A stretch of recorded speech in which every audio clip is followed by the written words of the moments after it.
How do you guys feel about the math? Good, bad, indifferent? I want to show you guys something real quick so that you feel confidence in your math. So on Evolve, my Evolve looks way crazier than y'all's because I have resources for a lot of different classes. But you should have under all the different products that you have, you should have Evolve resources for calculating confidence. Mine is 7th edition. I don't know what else is. This might be 8. If you have gone in and if you have the actual physical textbooks, scrape off the code in the front to get this. Put the code in. If you have not done that, well, they're seniors. I can't believe you made it this long without this. Okay.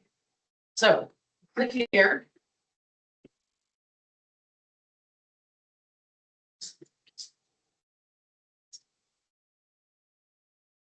This gives you like essentially like a little PowerPoint on whichever chapter you're working on if you do resources. But this is what you from here you can also click into, let's go to which bring calculators. Let's do 2 questions. Again, quiz. Here we start with the questions from that. And here you can do quizzes. I'm going to put in some random. I'm not going to do the math right now. 5. So this is going to put us, make me do 26 of them. But it's quizzing you all the way through. Every single one of these is going to be Heparin quizzes or Heparin questions. It will be, there's going to be a question on heparin. Hint, hint, wink, wink. You also have a heparin quiz question on your exam. You will also have a sim in which you have to do a heparin calculation. So maybe heparin is something we need to know about. So anytime you do something within, I don't see any of these. You can practice them as much as you want. There's so many wonderful things in here. There's insulin. Then once you go and do those, and it gives you your answers and rationales, it actually gives you the different ways that it can be figured. Ratio proportion, it gives you dimensional analysis, shows you the different ways. So it's a very nice resource if you have not done it. Okay. There's that. Any questions on that? I should still do that, guys. I just uploaded these in Canvas under here, heart failure mini lecture, because that's actually what we're going to be working on today. It's the longer one. It's have fun. So, or a interactive. That is the slide. Show. Yes. Is there just math questions on the test this week, or are there? No, great question. There is not just math questions. There is there's 25 questions. I think. I don't know if it's 20 or 25, approximately. There is if there's 25, there's about 17, 18 questions on math related questions, calculations related. The rest will be primarily on blood transfusions and chest tubes. So the big questions when it comes to chest tubes, what do you do if the chest tube were to become dislodged from the atrium? We do. What do you do? grab that chest tube, shove it into some sterile water. You do not want this chest tube that's not connected to anything flailing around because it's changing pressures and can cause further damage. That's why we keep a container of sterile water. That's right there. Now, if it was just became disconnected and it was like you saw it happen, like you stepped on it, patient stepped on it, you can just do that right there. But if you do not know how long that was disconnected, you're just gonna right into sterile water. What if it becomes dislodged? God forbid that patient managed to pull it from their body, including all the sutures that they did, pull it from their body. What do we do there? Vaseline gauze. Yes, absolutely. Because that is that open wound. Again, we're changing pressures. That gives us the ability to burp that if we need to. If the patient begins to have respiratory difficulty, we can burp that and causing a tension pneumothorax. Okay, those are the big ones for chest tubes. Ensuring that the tubing does not become kinked. Do we milk chest tubes?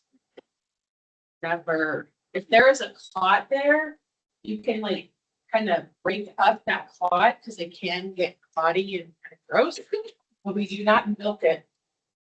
Back in my day, you would take lube on a glove and full on like. Turns out that's really bad for the lining of the lung. Evidence-based practice, right? When it comes to blood transfusions, how long can blood be out? 4 hours.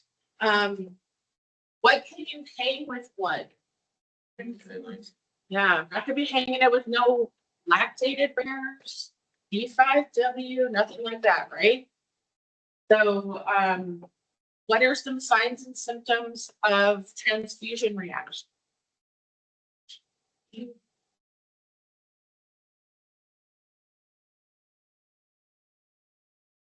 What are we looking for? Why do we stay with our patient for the first 15 minutes? On a slide from that, my patient begins to have flank pain, fever, vitals start to change, right? So those are the things that are important when it comes to transfusion reactions. Okay. The rest are all going to be a variety of calculations. So, good. And you get a second chance. Let's score a 90. Okay. So, heart failure.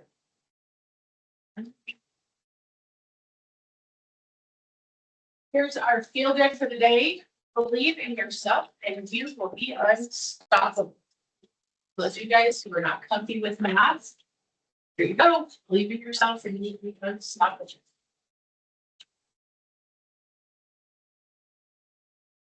So, food for thought. How do the signs and symptoms differ between left and right-sided heart failure? So, how do they differ? What do we see with right-sided heart failure? Where does that fluid start to back up? The body. So what kind of signs and symptoms are we looking at? Huh? What about left-sided heart failure? Where does that fluid back up? So lungs. So what does that patient look like? They can't breathe. We're gonna lay them flat. Hey, Mr. Smith, I'm so sorry. Let me make you flat. Let's change your bedding real quick. Okay. That seems fair. I'm sorry you're having difficulty breathing. Right? Okay, so let's start. We're gonna start here. We're gonna compare left and right-sided heart failure, identify key assessment findings, describe our pharmacological treatments, excuse me, prioritize care for this patient. So for that, little questionnaire, as I was looking through, I looked through about, I think about 45 of y'all's yesterday. And these hit a majority of the things I don't know about heart failure. What meds do we give? How do I know that they're in heart failure? What is the difference between left and right sided? So hopefully I touch all of those pieces as we go. So let's take a peek at kind of the basics of this. Actually, this.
A healthy heart, as seen here, beats approximately 60 to 100 times a minute, providing oxygen-rich blood to the rest of the body. The lower left chamber of the heart, while the left ventricle, is the main pumping chamber. There are many different conditions that can lead to congestive heart failure, including a prior heart attack, high blood pressure, and coronary artery disease. Any of these can prevent the heart from efficiently pumping blood to the rest of the body. As a result, the heart may beat faster and the ventricle may increase in size, becoming an even less effective pump. When the kidney sense the reduced blood flow, they attempt to compensate by retaining more water and salt. This excess fluid retention often causes congestion in the tissues and results in swelling and an increased strain on an already weak heart. The progressive effect of the heart failing to properly circulate blood and congestion due to fluid retention is known as congestive heart failure.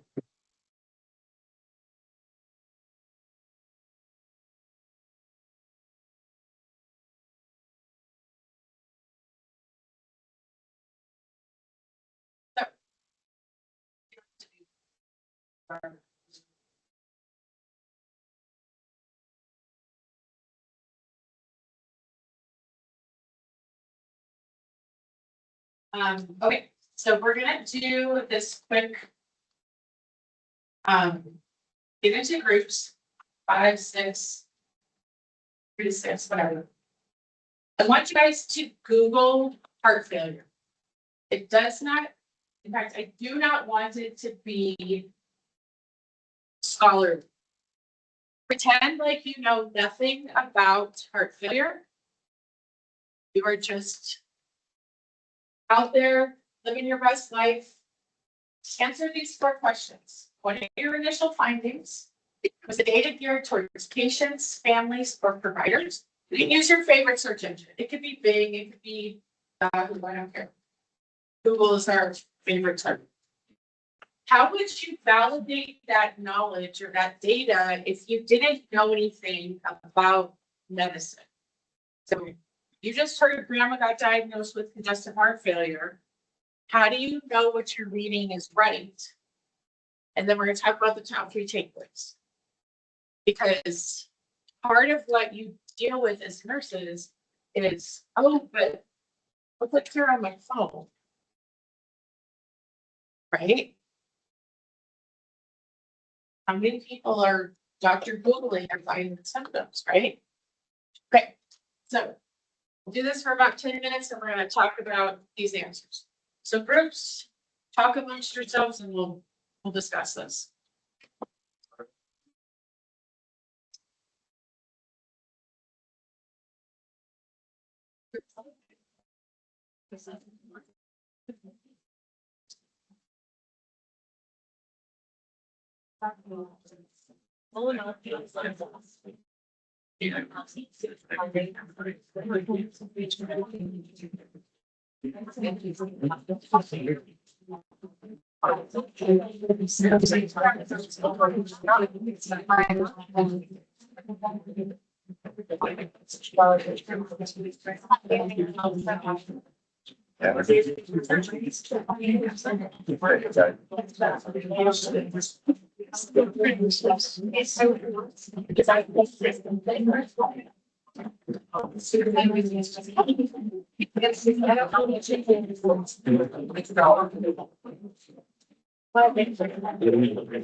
Continue to low heart failure. Symptom. Don't have something to say. There's a list of common symptoms, causes, and management. Okay, wait, what was that? I said there's a list of common symptoms, main causes, and management. Okay. And what kind of language is that in? Is it in medical speak or layperson? Bullet point lame person. Bullet point layperson.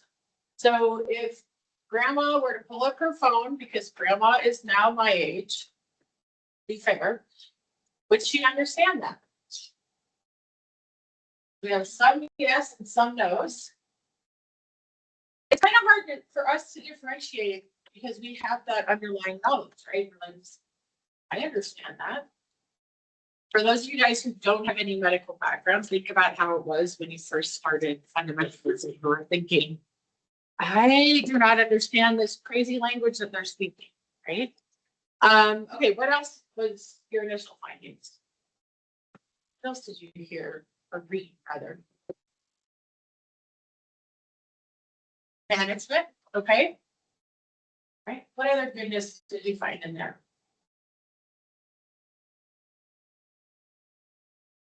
How to prevent it, okay? By the time somebody's Googling heart failure, does prevention really helpful there? Oh, I found a good one. It says life expectancy with someone with heart failure. Ooh, that'd be pretty scary to read, right?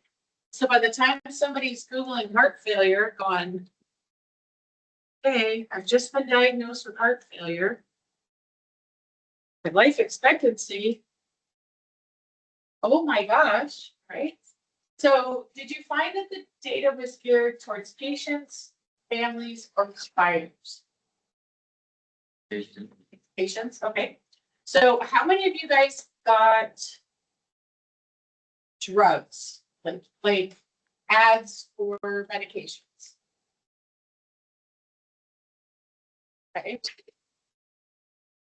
That is actually surprising. I think last semester we had a ton of medications that were disguised as information pages.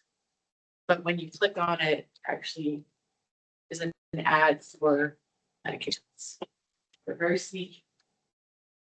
So if you were a patient, family member, how would you validate that data? There's links in it. Okay, Or to like the Mayo Clinic or the American Heart Association. okay. So think about right now, the state of our country. Lettuce is killing us, or at least making us want to die when we're sitting. I think blueberries are the latest thing, lunch meat, all sorts of things, right? Can't even blame Taco Bell because probably not even their lettuce right now, or probably not even their meat, it's probably their lettuce. How do you think our level of trust is with our healthcare system? It's pretty. Who can we trust?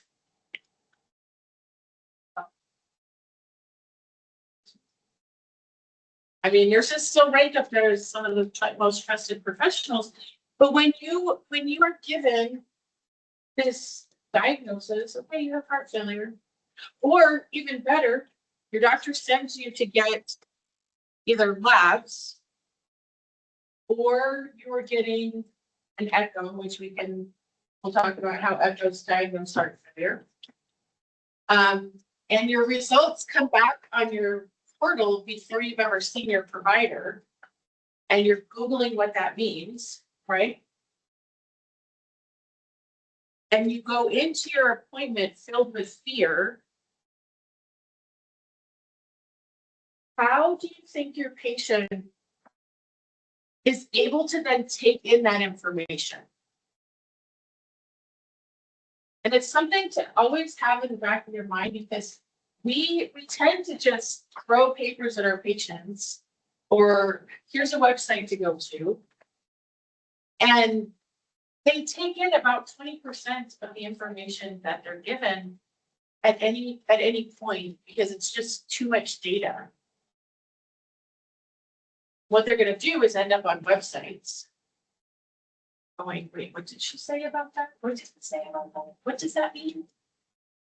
And so we want to make sure that when we're talking about it, that we really give them very specific bullet points that are like chunks.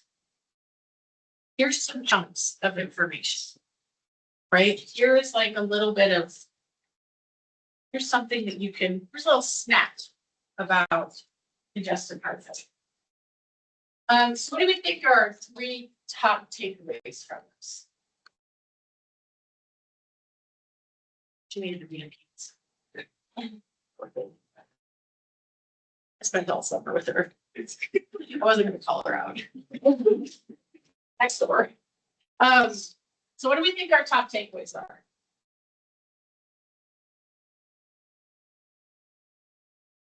And we need to direct our patients to appropriate websites. You know, I would certainly tell them to stay away from anything that has RFP Junior on it, that's for sure. Sorry. I try to not be political, I really do. I cannot support that. Okay, hey, guess what? Cardiac output's back. And this should look familiar again, right? Talked about this on Monday. One of the things I really liked about that little video is, and some of you guys may have noticed, but as that heart is working harder, the cardiac muscle actually gets bigger, right? You see that ventricle start to enlarge. The rest of us, we're working our muscles and we're pumping iron. It goes, oh yeah, check out my biceps. Awesome. The heart, it is not great when it does that. Because when that happens, you actually lose space within your ventricle to allow for blood to be pumped out. There is no space for blood if your ventricle is getting larger. If the actual muscle mass is getting larger, there's no space in there for blood to be. Means our cardiac output is going down. Problematic, right? Which is why our patients start to feel really, really crappy. So we want to keep in mind the things that are going to impact cardiac output. Nerves, that falls into sympathetic and parasympathetic response. Hormones, thyroid, is it good or is it bad? Fortunately, as ladies age, as men age, testosterone drops, hormone levels get all messed up, that happens. Medications fall into this as well. We're giving somebody a beta blocker. What is that doing to their heart rate? And yes, I do throw medications around like it's nobody's business. What does a beta blocker do to their heart rate? It drops their heart rate, right? So if I drop their heart rate, is that going to impact cardiac output? Absolutely.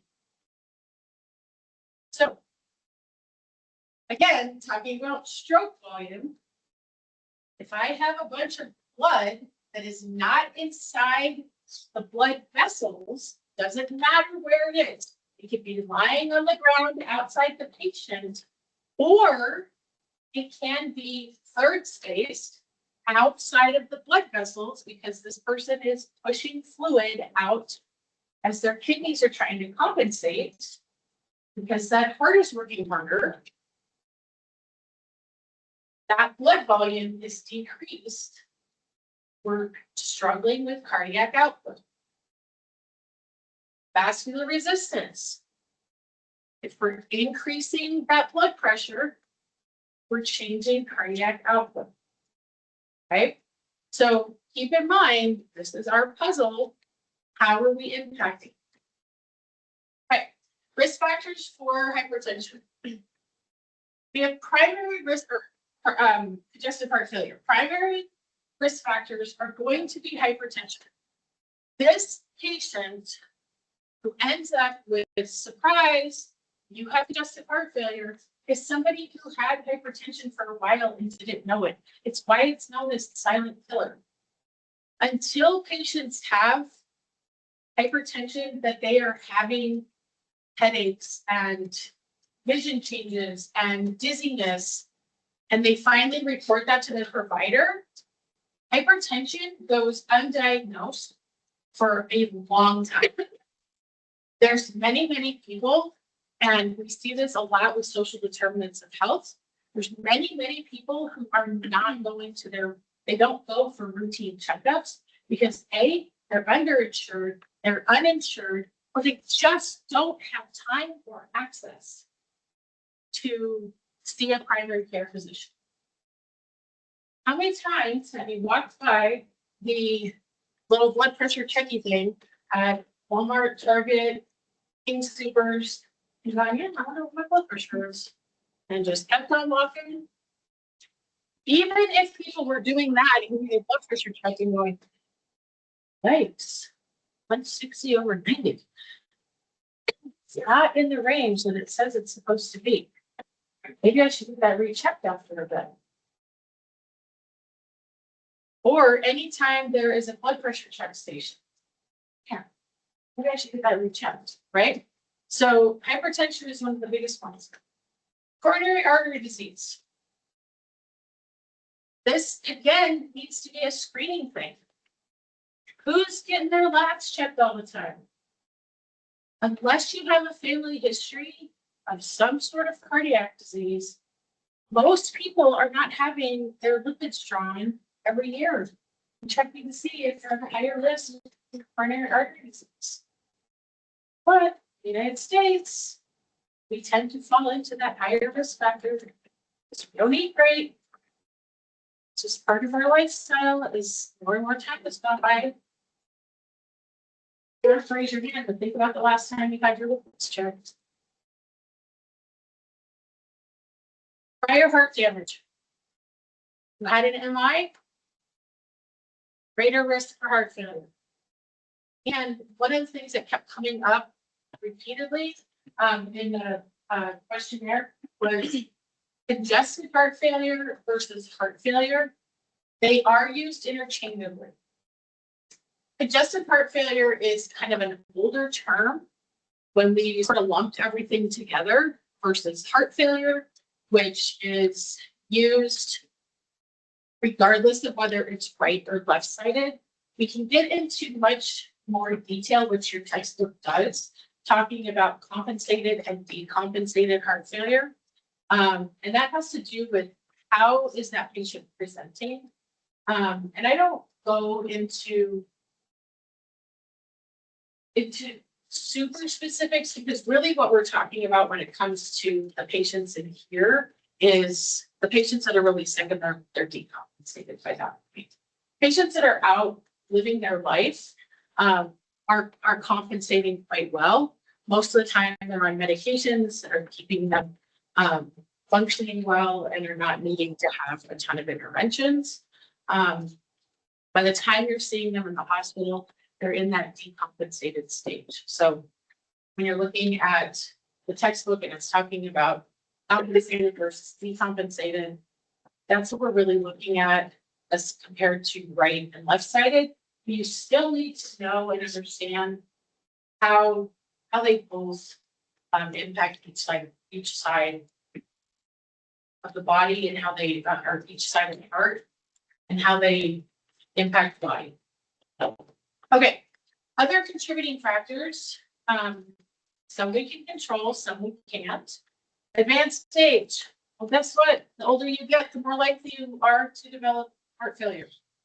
Because some of these things can happen as you age. Coronary artery disease, prior heart damage, that can happen as you age.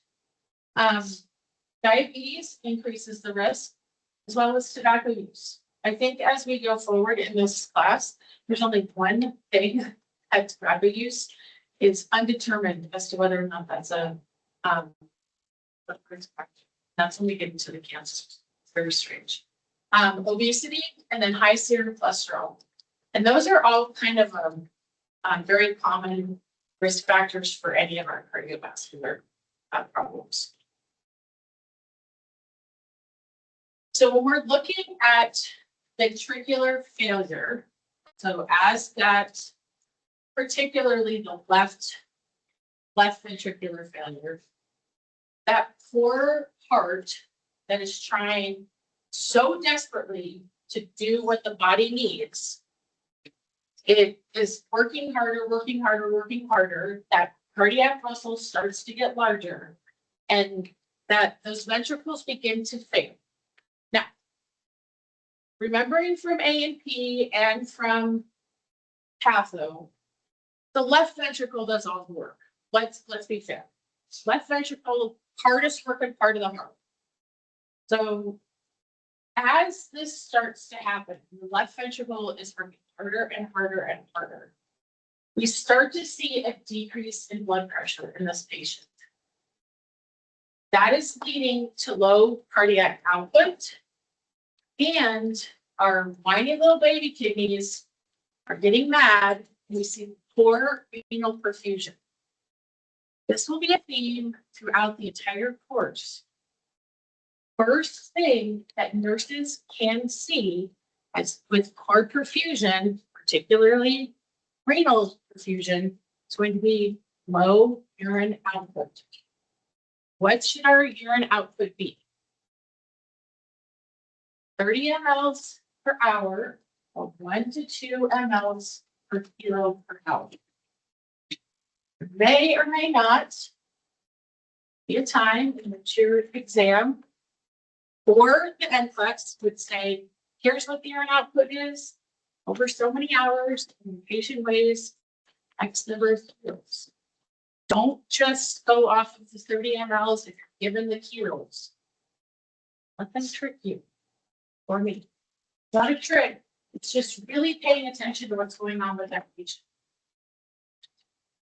Kidneys are whiny little babies. They like to be perfused. When they are not perfused, they pitch a fit. And they're like, fine, I'm out. You're not getting anything from me. They are like the kid who takes the ball and goes home. Okay? We also see a decreased ejection fraction. This is what we see on cardiac echo. That is actually measured via cardiac ultrasound, use an echo, and that is measured in percent. We want to see you above 65%. How much blood is getting out of that left ventricle? That is above 65% is normal. Awesome, you're doing great. For heart failure, this can be an abrupt, man, somebody had an MI, they're in heart failure tomorrow, or it can be this slow onset where they almost don't even know what's happening because it was such a slow onset. We see the slow, subtle onset more frequently with our patients who have hypertension, and it's just slowly degraded that ability of the ventricles to really function. And so it's been over time as opposed to hitting it really hard. All right, so left-sided heart failure is going to be the most common. It happens because of that left ventricular dysfunction. That left ventricle is having to push. Again, think about what the patho is behind it. One of the most common causes is hypertension, and that left ventricle is pushing really hard against that increased pressure of the entire body. It's like, oh, I'm having to push really hard. It's working hard. It's building up that ventricular muscle. Not great, right? So then blood backs up into the left atrium, into the pulmonary veins, causes pulmonary congestion, pulmonary edema. That makes sense in your brain?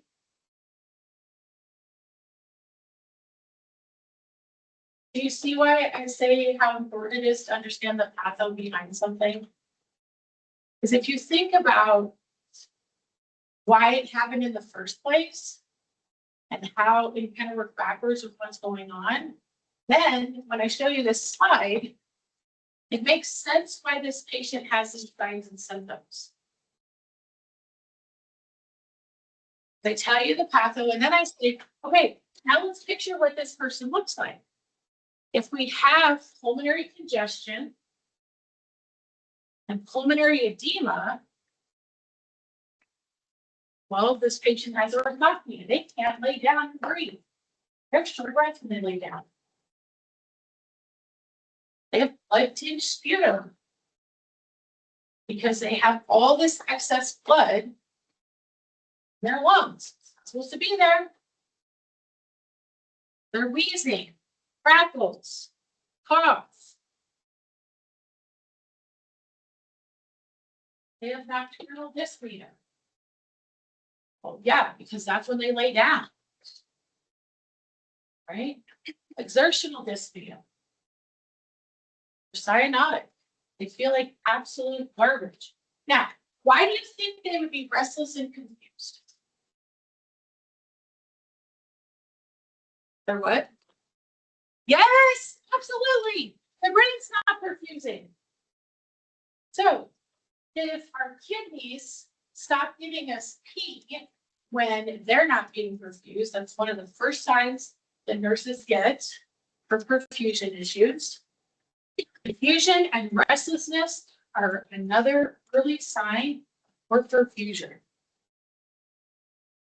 And sometimes just a small, subtle change in our patients, the way that they are interacting with us, gives us that clue that something's not right. And our spidey senses need to be going off, going, ooh, I better reassess the vitals. You go, something's going on. Maybe they've taken a turn for the worse. The patient who knew your name every time you walked in the room, and now you walk in and they don't know who you are. It's subtle. Kind of like, it's weird. Rather than just going, well, that's weird, reminding them who you are, reassess. Don't just put it off. And we've talked about how failure to rescue is a problem with new grads. It's those types of situations that we want you to be clued into, that we go, hey, it's tiny. It's a subtle change, but we want you to go, what was that? Something's not right. That gut feeling of like, ugh, right? You already have a patient who has minimal reserves because of this issue. Okay, right side heart failure. So here we have blood in the right ventricles, right ventricle, right atrium, backing up into our venous circulation. This is where we see all of the rest of the body being impacted. So we're going to get our jugular vein distension, hepatomegaly, and splenomegaly, because all of that excess pressure that should just be going nicely through the heart is now backing up into those major organs. It can cause congestion of the GI tract, and then that's all of our peripheral edema. Now, because don't get that quite as often, it's normally caused by the left-sided heart failure. So we have the left side happening first, then it impacts the right side. So by the time you're watching somebody in the grocery store going, it's 4+ pitting edema, that's not good. They're really huffing and puffing as they're walking through the grocery store. They are already full blown, all the congestive heart failures together, right? I do not want them hanging out with me. I don't want them falling down in the grocery store. I just want to be like, all right, I'm gonna go finish my shopping. Please don't do anything while I'm here. I don't have time for this. I'm gonna get back and do up another lesson plan. All right, right-sided heart failure. So think about what this person's gonna look like. If this is the patho behind it, all of our blood is backing up to the rest of the body and not just legs. Here we have our distended neck veins. If it's backing up into the liver and spleen, we can also have ascites, just like we would if a patient had liver failure.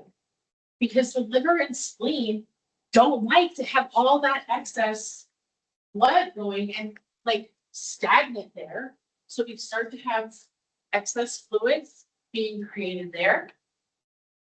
They'll have GI complaints because of that congestion that's in the gut.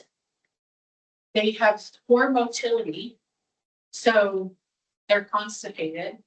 They don't want to eat because their belly is full. It's where we see the weight gain.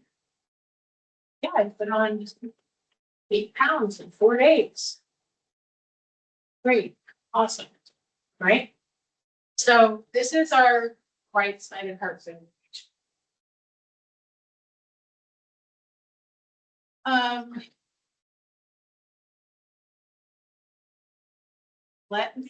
gonna stop here. Then we're gonna do, let's do a break, and then we're gonna come back and do the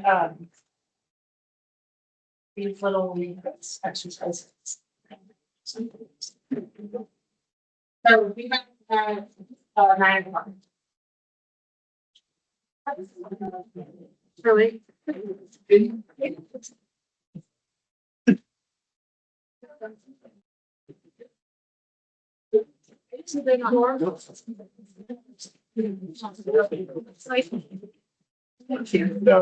She's not.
See, should be able to see is assignment.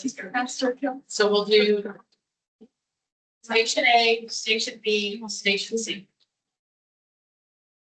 What we're going to do is for station A, this group, guys work together. You're gonna identify priority assessments for a heart failure patient. Differentiate between expected findings versus concerning findings. Again, when we're talking about patients as they're escalating their need for care, we know what a heart failure patient looks like. When do we start being concerned with needing interventions, right? And then make an SBAR report on a patient. Make up a patient, tell me all the things that are wrong with them and what your recommendations are. So work together as a group for that one. For our next one.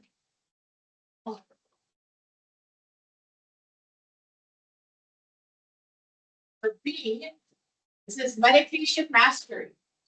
So this one determined what medications a heart failure patient gets, what to give, what to hold, and what are questionable, and then provide rationale. So think about medications that somebody with a cardiac history receives.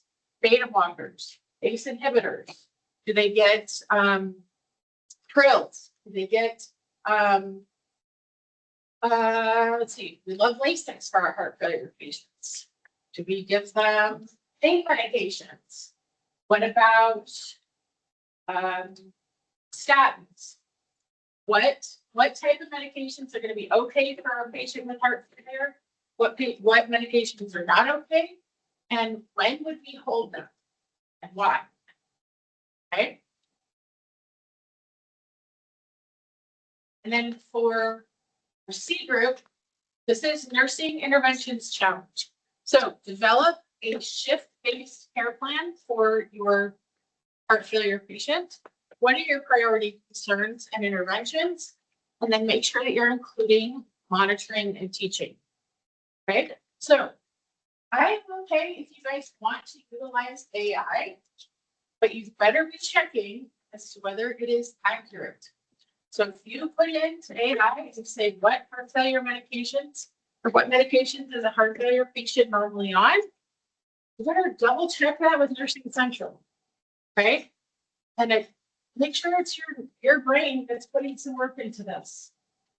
All right. You guys can see each of the stations under the heart failure group works in Canvas. You don't have to remember what these look like. And then we'll spend about 15 minutes working on those. And then we'll come back and talk about that. I got up the last few slides that I have on heart failure. Okay. Sound good? Questions? Returning this. What? No, your group's to a B. This is B. This is A. This is C.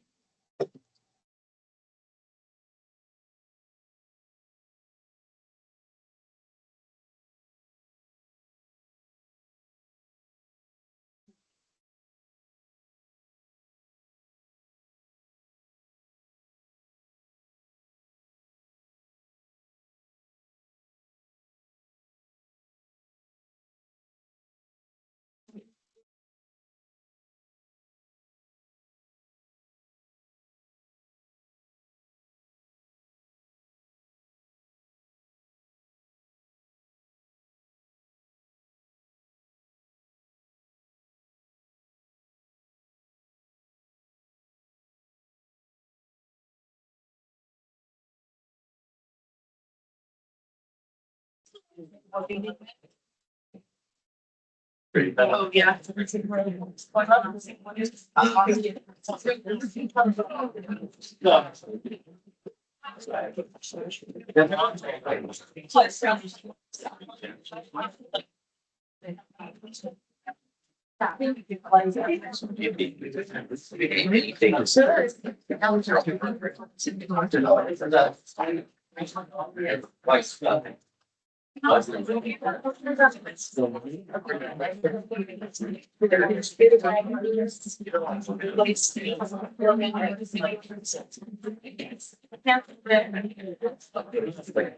Doesn't give the sites. I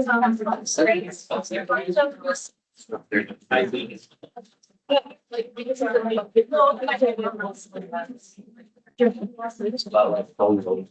You think it takes like. Possibly seeing it. That's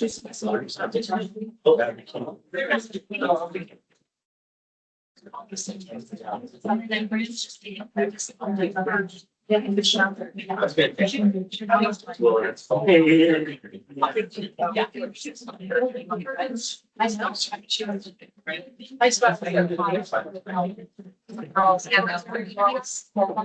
The only time she felt this, she felt like she was like, I'm sick of this, right?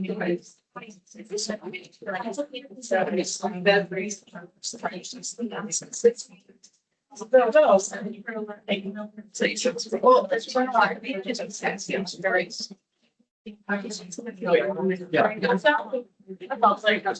But we're also about just. Somebody.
Tonight.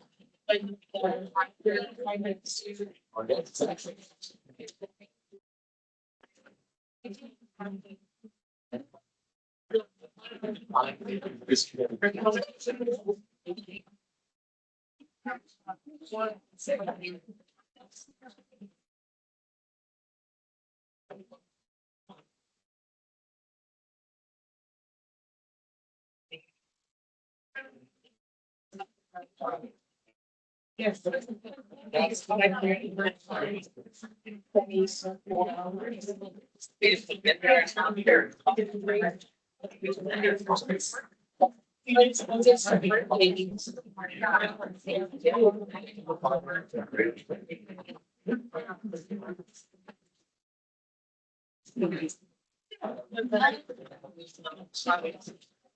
I feel like that's what I'm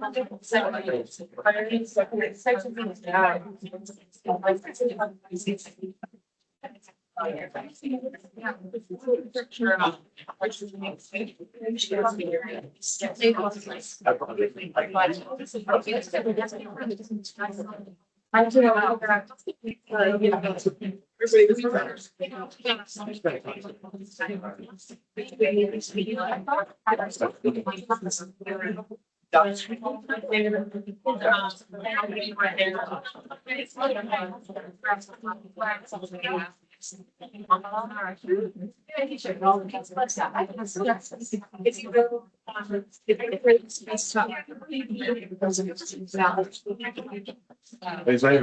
So. It's in the.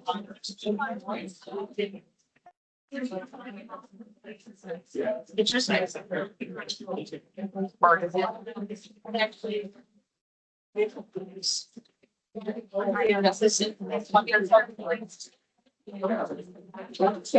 Oh, yeah.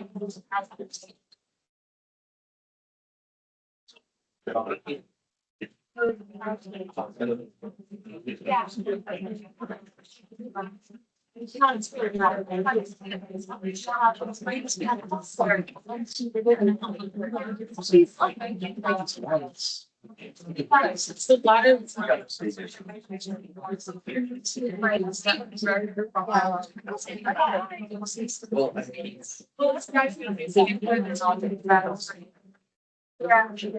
So it's like.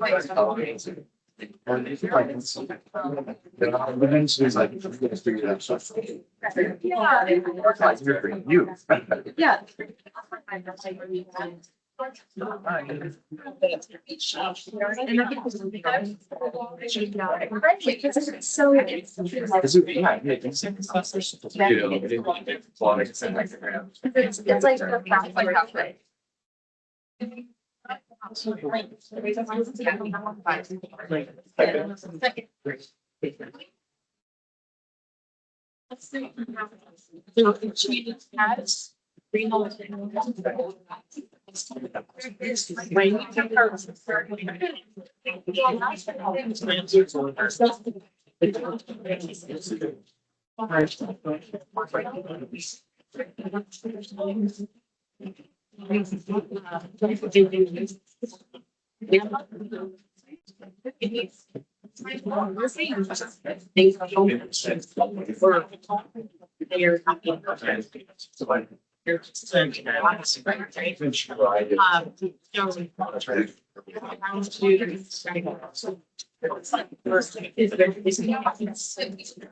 So we don't provide any sense.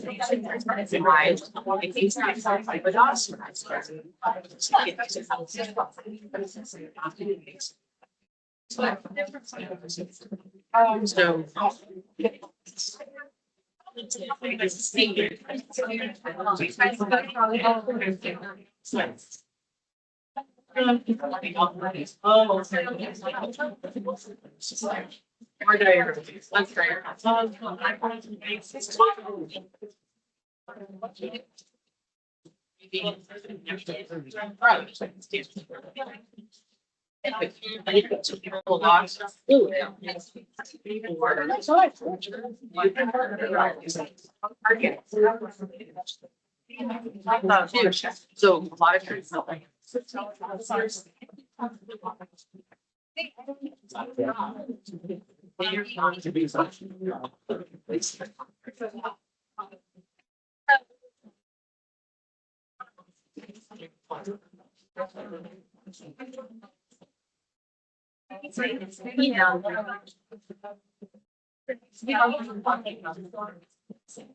Also search.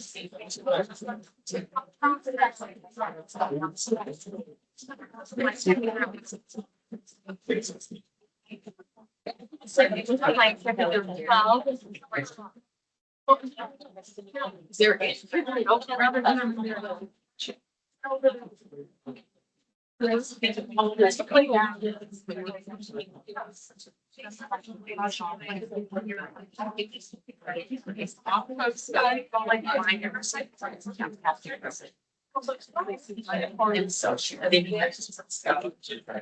And yeah, they were really good. Are they sleeping? Yeah, yeah. Yeah, it's Believe, but when he feels like.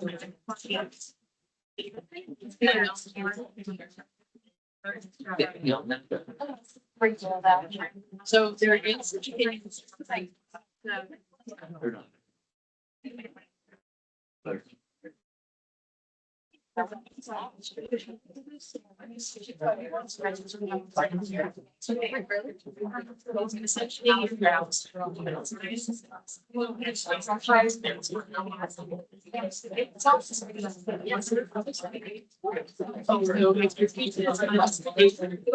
Not down. No, okay.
Well, then it also.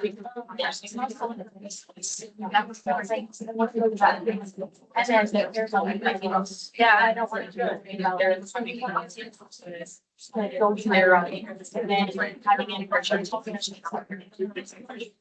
So I was says in a million songs. It's like this brand. Then Miley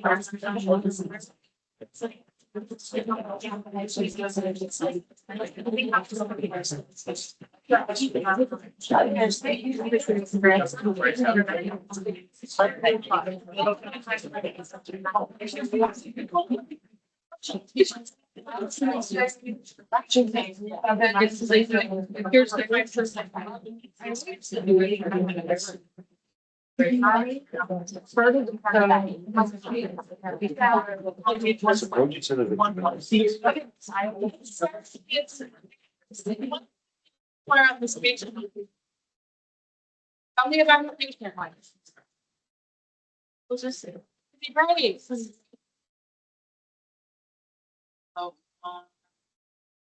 somebody's brave over here, I know. Blair. Okay, one chuckle out of the whole group. Nobody's seen Ferris Bueller's Day Off?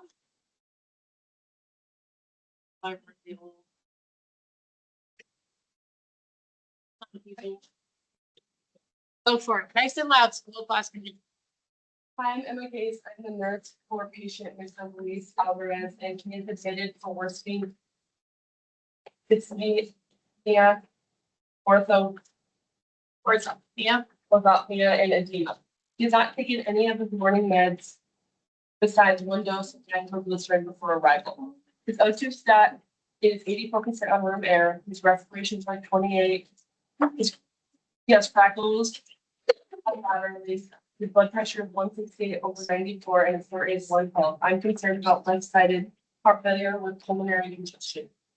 I recommend you immediately visit this patient. Oxygen has been placed on closely monitoring the respiratory status, which is like any additional diagnostics or respiratory support. I like it. What did you guys get from that? If you were the provider, what else do you want to know?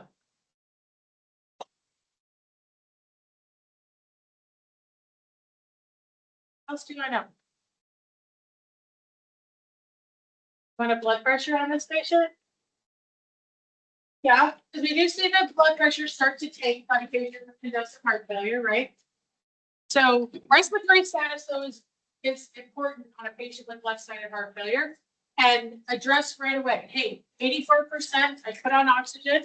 He's crackles, can't lay down. Please come see this patient now. Please come see them yesterday, right?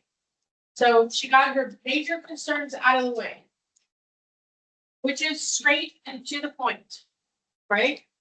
You're saying this should have been done yesterday. You should have probably been here, you know. One thing is if he took his nitro, why didn't he take his nitro? I would want to say, took his nitro because he thought he was having chest pain. Nitro didn't do anything. Also, nitro does what to blood pressure? It decreases blood pressure. So that's another point of, I don't know what his blood pressure was before he took his nitro, but now his blood pressure is 90/40, whatever it is. Okay, so excellent job. Anybody else got anything to add for your group with? Great job, otherwise. All right, medications. I know we got a whole mess of them in here. Chat for me.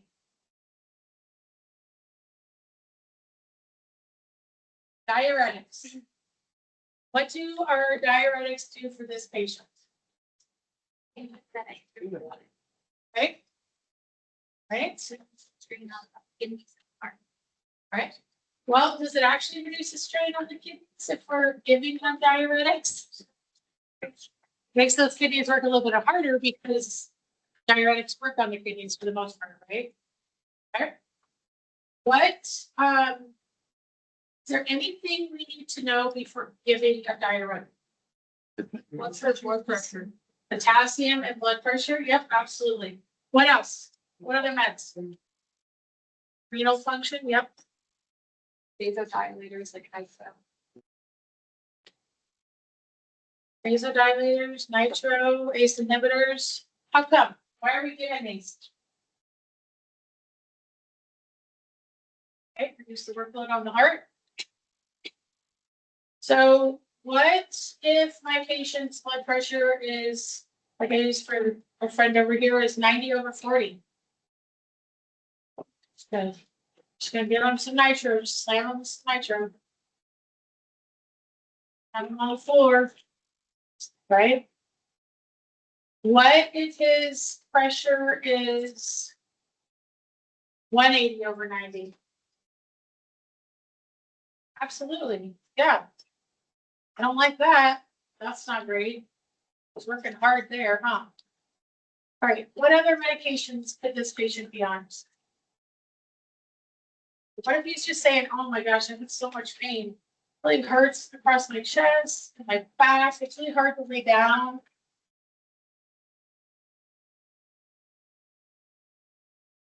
Want to give them pain medication?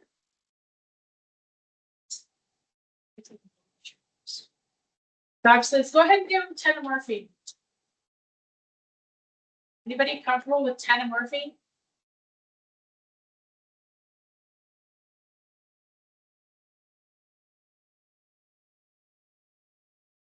He's 98 kilos.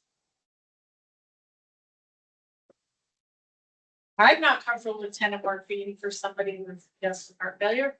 Why? Think about the why behind it. Okay, I like that part. What about respiratory stuff? The breath. Like respiratory distress? Yeah, absolutely. We've already heard reports that he is struggling to breathe, right? And I give him 10 of morphine. I'm going to reduce his respiratory drive on somebody who is already respiratorily challenged. No, that's the word. Respiratorily challenged. I'll make it work. So I now give him less of a reason to breathe, right? If I were to pull ADGs on this guy, probably not breathe right now. And now I'm going to reduce his respiratory drive even more. 2 of morphine? Sure. Let's take a little edge off, right? Plus it does have some cardioprotective stuff, so I'm okay with 2 of morphine. 10, absolutely not. Sorry, sir. You're not going to be snowed for this fun ride. All right. How much you guys? What do we have for your interventions and education.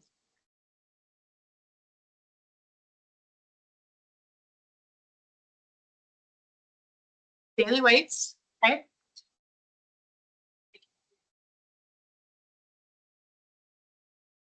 Okay, any at all, so 0.2 pounds, he's got to come run into the doctor.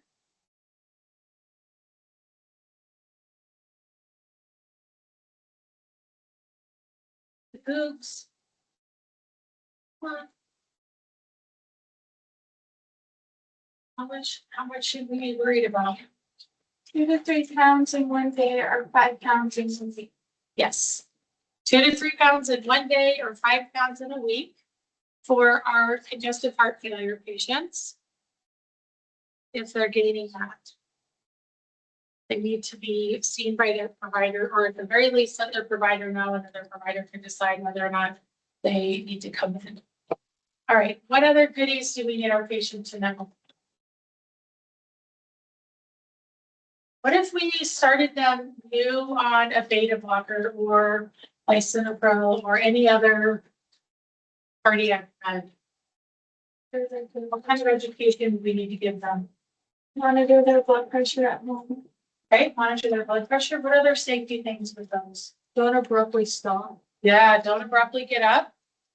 But are you just gonna tell them don't abruptly give up, or what else are you gonna fill them in on? Gonna give them the why? Will be dizzy. How many people like the why? Are you just, don't speed? Okay. Or do you like the why behind the don't or do? I'm the why. I'm also the why of my patients. If my patient tells me, yeah, I don't do that.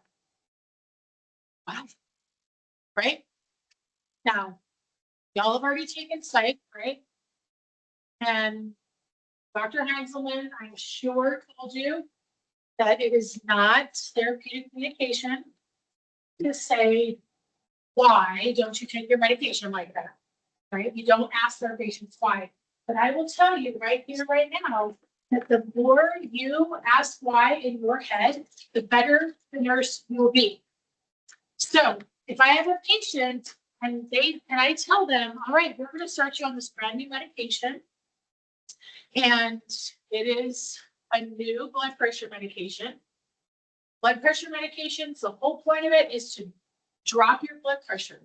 One of the things it can do for you is it can make you dizzy when you first start it. Your body's eventually going to get used to it. So what we really want you to do is, as you're first starting to take it, we want you to move and change positions slowly, because sometimes you can get kind of dizzy with that. Man, I just gave him the lie right there, instead of, hey, don't get up too fast. Right? Then when I go to do his discharge or her discharge, their discharge, at the end of the time they're with me, if I've told him that every single time I gave them the medication while I've been working with them during their admission, and I tell them that about their new blood pressure medication as they're being discharged, they're gonna go, oh yeah, I remember you told me that medication makes me dizzy. I've already given them the why behind it. Or if my patient says, yeah, I don't take it that way. Really? How come? Tell me more. So it helps us to figure out what's going on our patient side. All right, any other interventions you do with your patients?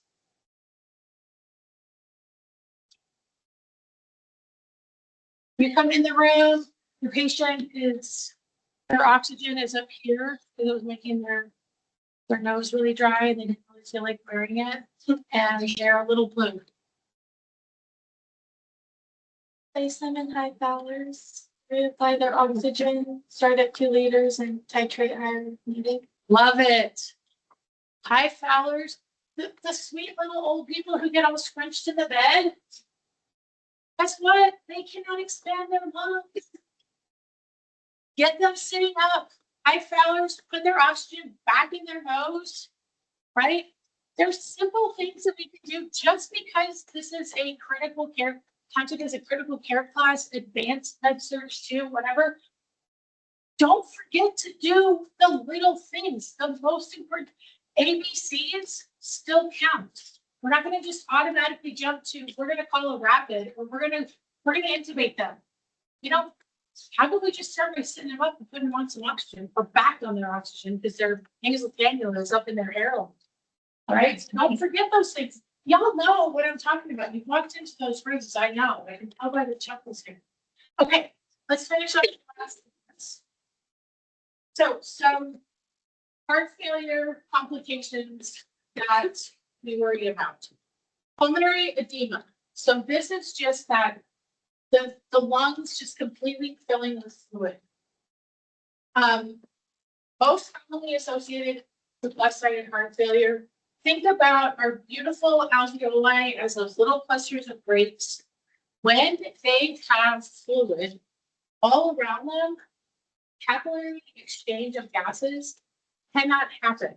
It doesn't matter if it is blood, if it is mucus, if it is ascites fluid, it doesn't matter what it is. Capillary exchange of gases cannot happen if there is fluid around them. So whatever is gunky and fills up those lungs, they are not getting good gas exchange. So if there's not good gas exchange, you have a patient who looks like garbage. You're not going to be able to get oxygen saturation up if they have lungs full of gunk, right? When this happens with pulmonary edema, your patient is anxious because they're not perfusing their brain. Okay? I don't care if your O2 sat on a pulse ox says that they're 90%. Cool. Whatever. Trust your patient. Anxiety and confusion are signs of a patient not perfusing. Okay? Think about, use that as part, if it is not their baseline, anxiety and confusion indicates they are not perfusing their brain. Shortness of breath, cyanosis is actually a later sign.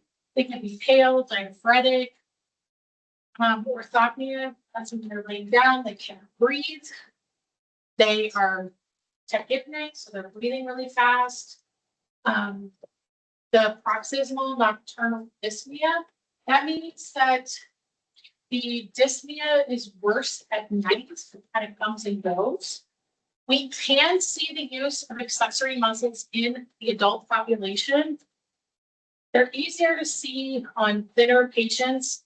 Mostly we'll see right up here this retraction of the muscles within like the collarbone area. And then you'll see accessory muscle use within like the lower rib cage.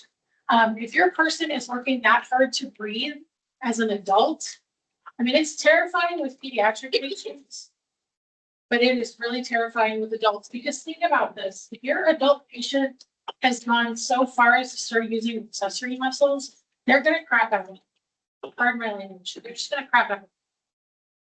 Peds, we know the first time they're going to code because peds respiratory virus, that's what's going to make them go, right?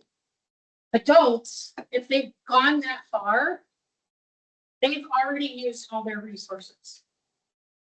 Okay? Cough with frothy, bloody sputum. So frothy, it looks like bubbly pink sputum. It's not like your thick, like when you coughed up, like you have pneumonia, you coughed up this thick mucus. It is more like when bubbles are at the end of your bubbles, and you blow bubbles, and it's like the bubbles. It's like pee old bubbly stuff. It's really gross. Crackles, wheezes. It's wet. It is a wet sound. Non-productive cough, but what it is, it's like frothy. Rapid heart rate, usually like 110s, 120s. unless we're further advanced. And then as that person starts to decompensate, they actually will become, their heart rate will drop because their body is like done. That's also when hypotension will start to come in. And then they'll have abnormal S3 and S4 sounds as they're filling in. So some examples of pulmonary edema you'll have on chest x-ray, just kind of this whited out area, the more that's whited out. Now, obviously, on a chest x-ray, you cannot tell if that's blood, if it's ascites fluid, if it is gunk from infection, whatever, because they just know that it's fluid. They base it on what's going on. So how do we figure out what's going on with that patient? Diagnostic studies, we're going to determine and treat that underlying cause. What started this in the first place? So echocardiogram is going to provide the left ventricular EF. So what is that ejection fraction? Obviously, we want it above 65. If somebody is already having pulmonary edema, pretty unlikely that it's going to be above 65. If the suspicion is for heart failure, you can have pulmonary edema from other things, but focusing on heart failure. They'll also look at the function of the heart valves. How well are they working? Presence of any sort of effusion or thrombus, if they have like a big clot in there, they've had AFib or anything like that. We want an EKG, ECG to see what's happening with that.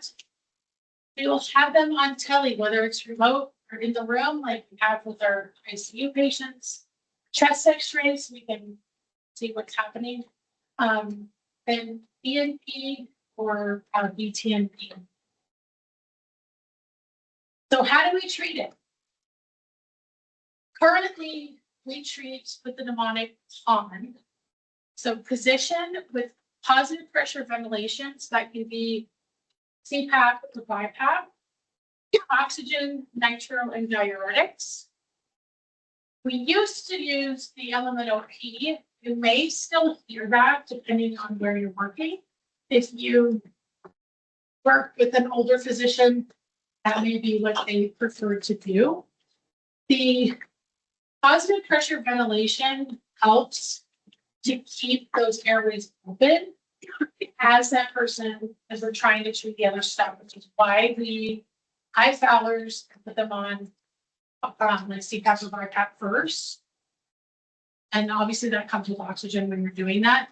So that helps our patient quicker. We're addressing that issue quicker, as opposed to potentially tanking them with Lasix and morphine and nitro right away, which is what we were doing. It's like, oh yeah, we're just going to take their pressure right away. And we were finding out that it was not great for the patient. And really focusing on, does this patient need a rapid response, and identifying places that we can kind of cut off that idea of failure to rescue. So do not hesitate to call a rapid response if necessary. We'll talk about that quite a bit in SIM as well.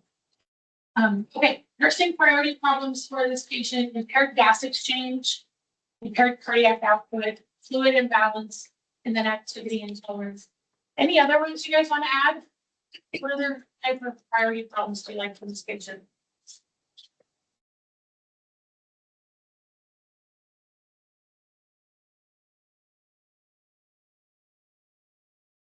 Anybody want to make the person a followers? Pretty much any of our patients this semester followers would be a good one.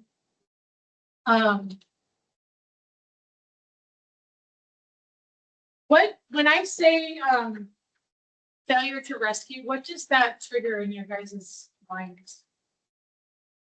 Have you guys heard that as a problem for new grads? When you read like concerns for people coming out as new grads? Have you heard the failure to rescue?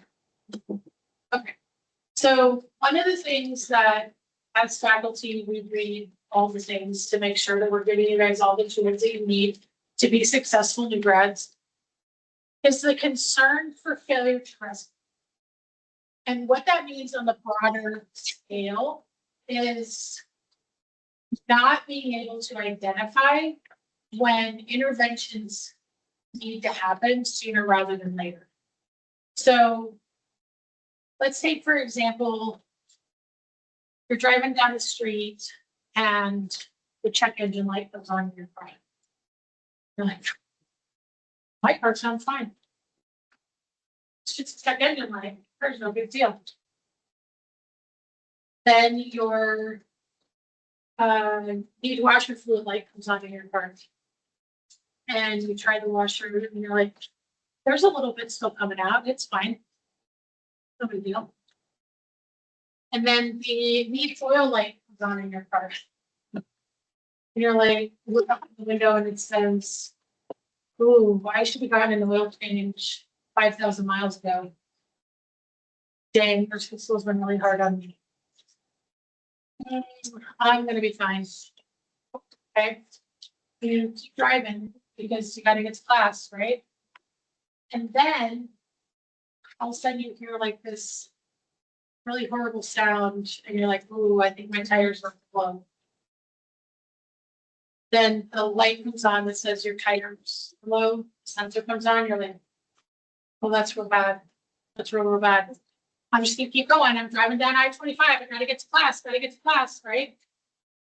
And your tire blows. There's a semi next to you, and a semi in front of you, and you're desperately trying to get over. And the only place you go is like to one of those little side cutouts between the interstate, right? You slide in and you barely get your car smoking and and then your car is like barely terrible. That's failure to rescue. You had all of these opportunities for your car saying, warning, warning, warning, there's something wrong. Now put that in perspective of a person. First, they start breathing faster. Then their blood pressure starts. Then their mental status starts to change.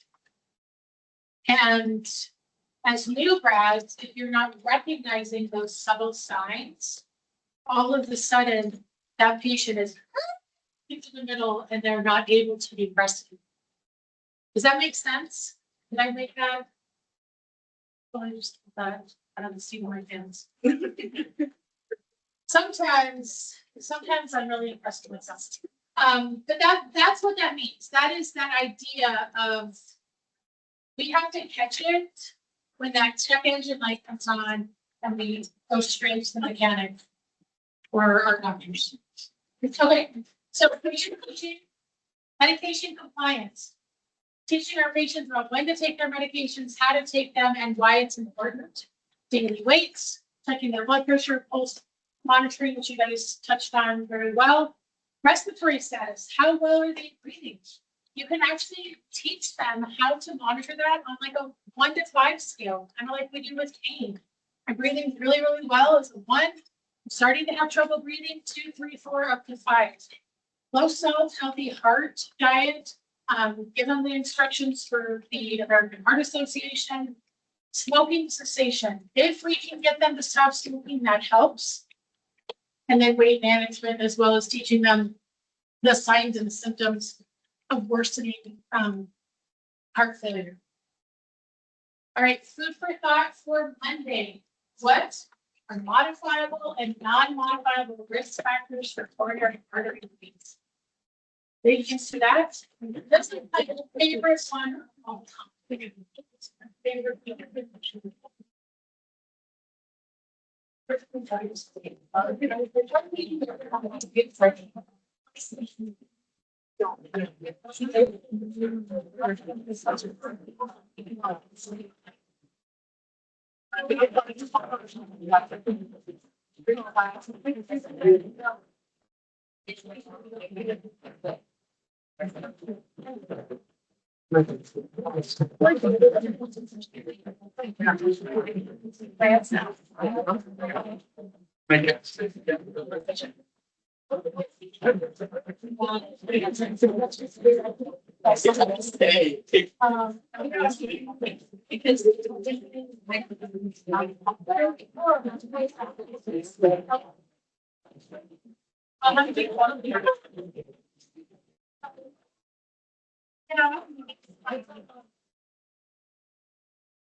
So maybe.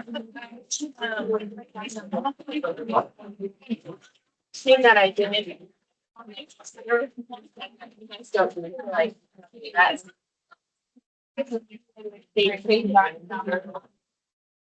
Great. It's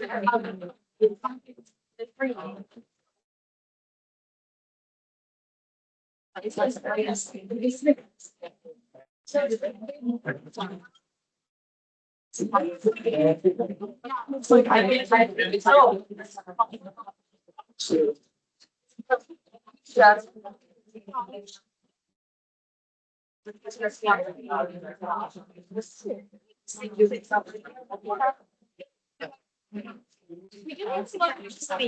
Well, it's like that there's 27. I mean, or whatever you put it down for us, we were. Yes. So I was like. No, I need to wait though.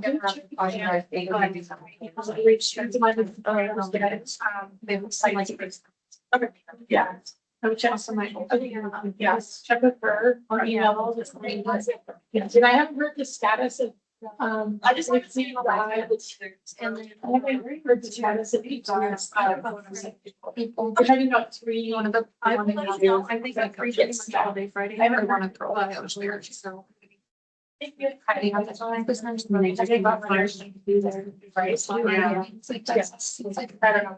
the spy, I know. And then this lady, I got it through there.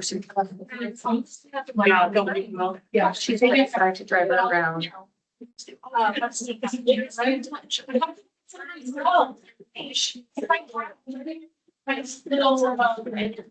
My own little online reading. Might not have to go. But she's great. We have to let people every week, so this, you know, every week. How long? You're like, no. It's a whole mess. It's like,